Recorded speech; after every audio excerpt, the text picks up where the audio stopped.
گر تیرا جاہ و حشم ہے بے طفیل افرنگ، تو یہ لازم ہے جبھی تیری ہو اس کا در ہو، چوب اس کی ہو سری تیری کہ یہ قول ہے سچ، خر پہ حق ہوتا ہے اس کا بھی جو پالان گھر ہو۔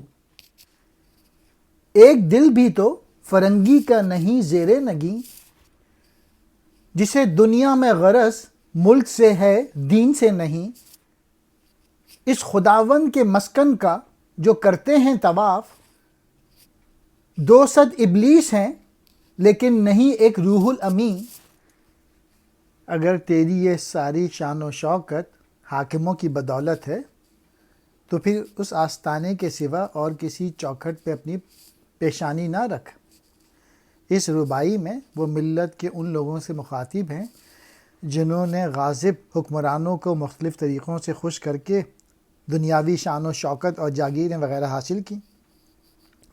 اقبال کے نزدیک یہ لوگ گدھے اور گدھوں کو اپنے مالک ہی سے واسطہ رکھنا چاہیے، اور یوں ذلت و خواری کی زندگی اور غلامی ان کا مقدر بن جاتی ہے۔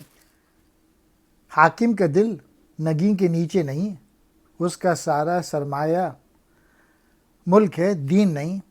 وہ ایک ایسا آقا یا خدا ہے جس کے کعبے کے طواف میں سینکڑوں ابلیس تو ہیں لیکن جبرائیل کوئی نہیں۔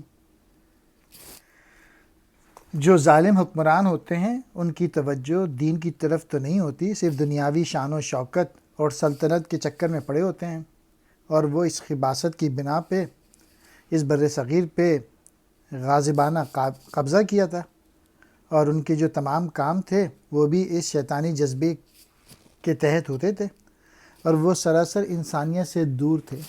خر کہتے ہیں گدھے کو، پالان گر مراد گدھے کا مالک، روح الامی حضرت جبرائیل علیہ السلام۔